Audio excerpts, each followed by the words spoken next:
మీ మంత్రులు ఎవరైతే ఉన్నారో మొదటి క్యాబినెట్లో రెండో క్యాబినెట్లో మంత్రులు ఎవడో కూడా మీడియా ముందుకు రావట్లా, మొత్తం ఎత్తిపోతున్నారు, మొత్తం ఓడిపోతున్నారు. ఇవాళ పెద్ద ఎత్తున ప్రతిపక్ష హోదా కూడా దక్కదని మీడియా ఘోషిస్తూ ఉంటే, సర్వేలు ఘోషిస్తూ ఉంటే, ఇవాళ సజ్జలు వచ్చి ఏ కార్యకర్తను నమ్మిద్దామని, ఏ నాయకుడిని నమ్మిద్దామని నువ్వు మళ్ళీ బురజల్లే కార్యక్రమాలు చేస్తున్నావు? సిగ్గుందా అని అడుగుతున్నా. అపధర్మ ముఖ్యమంత్రి మీరు, 5 ఏళ్ళు ప్రభుత్వం పరిపాలన చేసింది మీరు, చీఫ్ సెక్రటరీ మీరు పెట్టుకున్న వ్యక్తే, మీకు అనుసరణలోనే వ్యవస్థలన్నీ నడుస్తున్నాయి. ఇవాళ చీఫ్ సెక్రటరీయే మొత్తం పోలింగ్ స్టాఫ్ దగ్గర నుంచి ఎక్కడెక్కడ ఏ అధికారం ఉండాలో రాజేంద్రనాథ్ డీజీపీగా ఉన్నప్పుడే నియామకాలన్నీ జరిగాయి. ఇవాళ ఈసీ మీద బురజల్లాలనో, తెలుగుదేశం పార్టీ మీద బురజల్లాలనో, ఎన్డీఏ కాటు మీద బురజల్లాలనో, కేంద్రం మీద బురజల్లాలనో ఇవాళ సజ్జల ఎత్తిపోయే మాటలు మాట్లాడుతూ ఉన్నాడు. భయం కళ్ళల్లో కనపడతా ఉంది, పిరిగితనం కళ్ళల్లో కనపడతా ఉంది. అపధర్మ ముఖ్యమంత్రి లండన్ పోయి వస్తాడో లేదో అనే డౌట్ కూడా సజ్జల రామకృష్ణారెడ్డి మాటల్లో డొల్లతనం బయటపడతా ఉంది.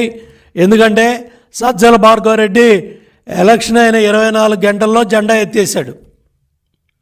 మొత్తం సోషల్ మీడియా వైసీపీ దుకాణం బంద్ అయిపోయింది, కీలకతం అయిపోయింది. మొత్తం దుకాణం సర్దేశారు. మొత్తం సజ్జల భార్గవరెడ్డి జెండా ఎత్తేసి హైదరాబాద్ వెళ్ళిపోయాడు, పక్క రాష్ట్రాలకు వెళ్ళిపోయాడు.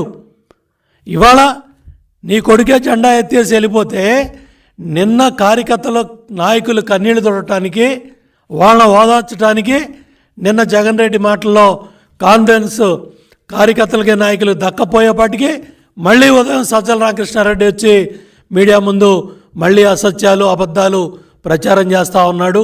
పూర్తిగా ఇవాళ ఏదైతే చీఫ్ సెక్రటరీ జవహర్ రెడ్డి బాధ్యత వహించాలి, ఈ అల్లర్లకు కానీ ఈ జరిగిన కార్యక్రమాలన్నీ కూడా ఏదైతే కీలకమైన స్థానాల్లో బాధ్యత గల అధికారులని పెట్టకపోవటం, తాడేపల్లి ప్యాలెస్ నుంచి ఈ రోజుకి కూడా అక్కడ ధనంజయ రెడ్డి కావచ్చు, సజ్జల రామకృష్ణారెడ్డి కావచ్చు, రఘురామరెడ్డి కావచ్చు, ఎవరైతే అధికారులు ఉన్నారో వీళ్ళందరి కనుసన్నల్లో ఈ కార్యక్రమాలు జరుగుతున్నాయి.